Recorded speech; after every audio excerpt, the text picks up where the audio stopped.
E aí, terceiro ano, beleza? Hoje nós vamos falar do funcionalismo. Tentar entender os seus limites, as suas possibilidades, as suas características naquilo que pode ajudar a gente a entender melhor o cotidiano. O funcionalismo é mais uma corrente da antropologia e, de certo modo, ela vai se diferenciar das correntes anteriores, que foi o culturalismo e também o difusionismo, e principalmente, é claro, do evolucionismo. Vai fazer uma crítica a essa ideia de uma cultura mais evoluída do que outra. Portanto, o funcionalismo ele é também uma escola relativista dentro da antropologia. Vamos pensar primeiro sobre o conceito, o termo funcionalismo. O que significa isso? O que quer dizer? O termo sugere já que quando vamos analisar um grupo, uma etnia, qualquer espaço social, nós temos que verificar as funções que cada instituição exerce dentro daquele grupo e quais os papéis sociais que os indivíduos vão exercer dentro de cada instituição. Então, o funcionalismo se refere à ideia do funcionamento da sociedade ou da etnia, da comunidade, em qualquer local em que o antropólogo ou a antropóloga, por exemplo, estejam inseridos. Então, se nós formos falar da questão da cultura, o significado de cultura no funcionalismo é justamente esse, que as instituições elas vão, de certo modo, contribuir para o desenvolvimento da sociedade quando elas estão funcionando bem, e também elas vão funcionar bem, obviamente, se cada indivíduo estiver cumprindo com o seu papel. Então, essa ideia do funcionalismo sobre cultura é justamente a ideia de que as instituições elas vão moldar o comportamento dos indivíduos, seja para atender às necessidades individuais ou também às necessidades coletivas. Vamos pensar, por exemplo, a partir do funcionalismo no caso do Brasil, agora nessa época de pandemia, em que nós estamos em casa, devemos ficar em casa, mas em atividade, né? Esse é o lema. Então, assim, pensando no caso do Brasil, das instituições, é muito comum que se verifiquem várias falas que determinados grupos, determinadas instituições, elas estão ali em déficit com o seu papel, ou seja, não estão funcionando bem. Por exemplo, o Estado, para o funcionalismo, deveria ser o cérebro da sociedade. Ele tem uma função de gerenciar. No entanto, quando há um desgoverno, um descontrole, isso vai demonstrar que os indivíduos, e principalmente a gestão, ou seja, o governo, ele não está executando bem o seu papel. Dá para perceber também, por exemplo, nessas relações quando nós falamos da economia, com a saúde, com as questões da exclusão social, com várias outras problemáticas do dia a dia, que nós observamos que elas devem estar relacionadas. Então, quando há uma separação, já dificulta o entendimento e a resolução dos problemas que nós estamos tentando resolver, por exemplo, nesse caso de pandemia que nós estamos vivendo.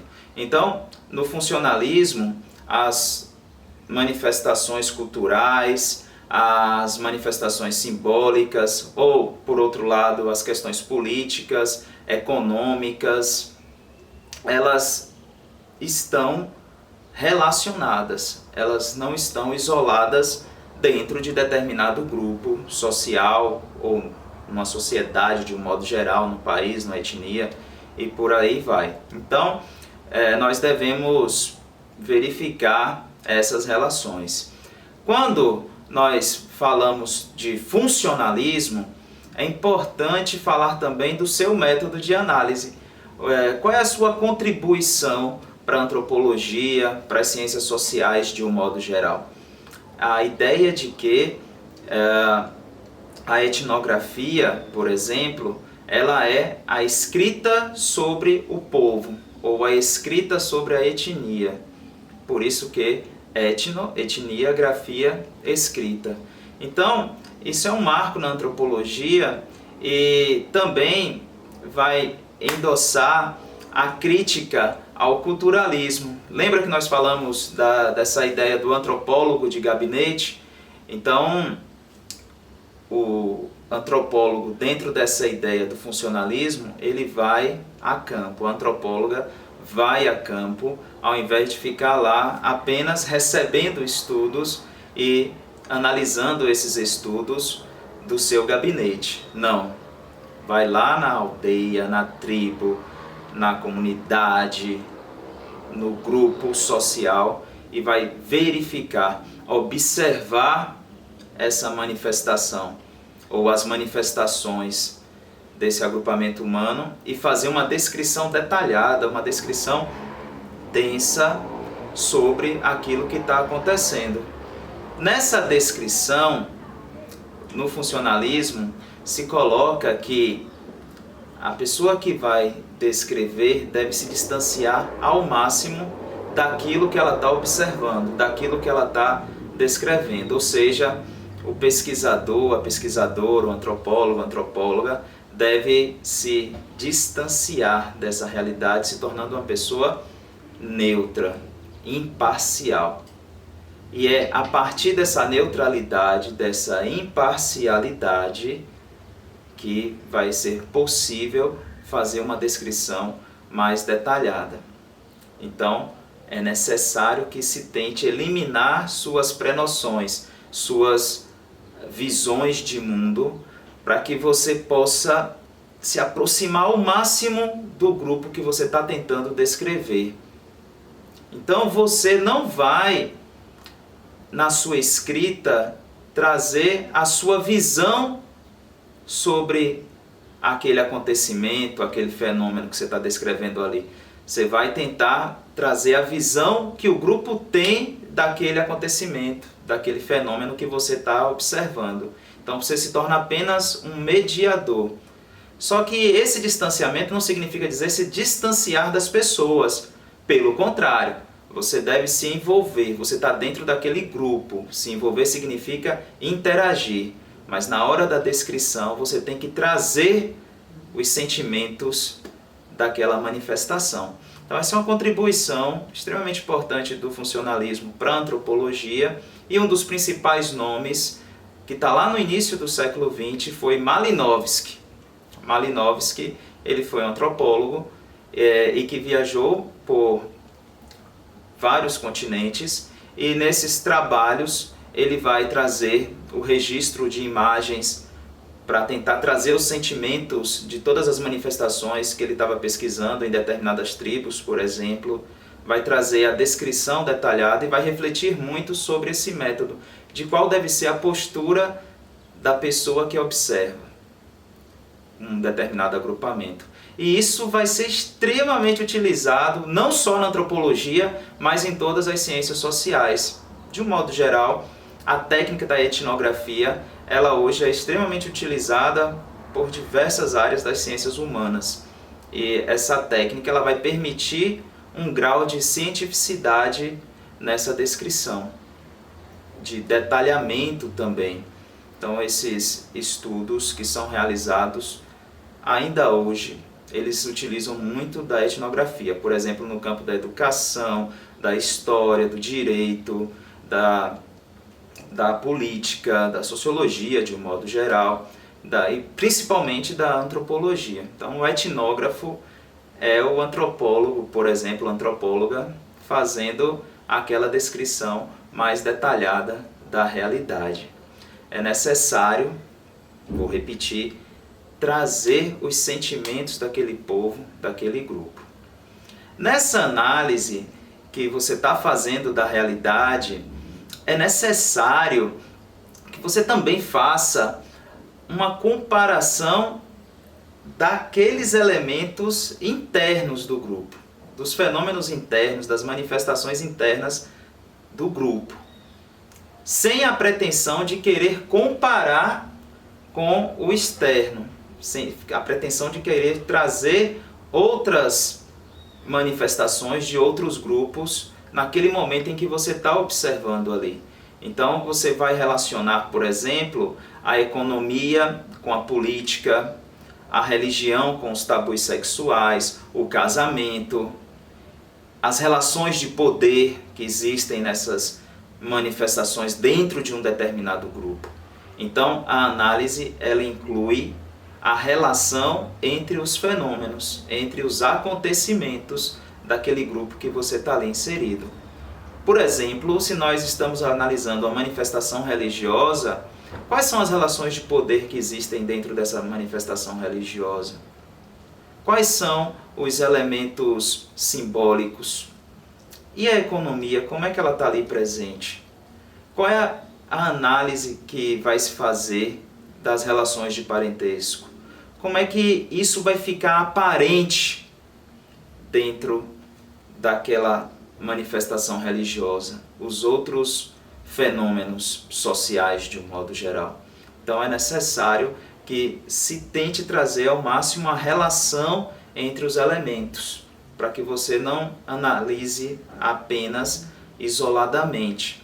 A única coisa que você tem que analisar isoladamente é a sociedade no qual você está pretendendo estudar. A única coisa que você deve ali focar, sem a pretensão de relacionar com outras questões. Qual é o limite do funcionalismo? Qual é um dos problemas do funcionalismo? Um dos problemas é justamente acreditar que é possível manter essa neutralidade, esse distanciamento e eliminar as prenoções e a subjetividade.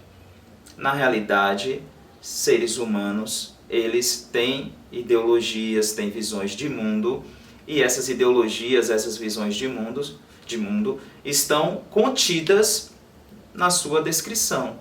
Não dá para eliminar isso totalmente, apesar de que deve-se manter um certo grau de imparcialidade.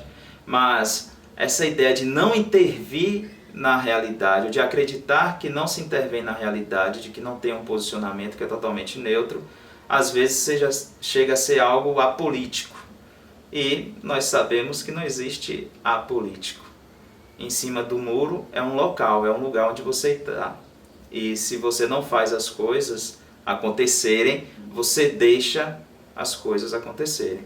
Então, essa relação de poder do pesquisador, daquela pessoa que observa com o grupo, ela não é enxergada pelo funcionalismo. Esse é um dos limites dessa área, tá? De que esse distanciamento é necessário e é possível um total distanciamento na hora da descrição, por exemplo, para se manter a ideia de ciência.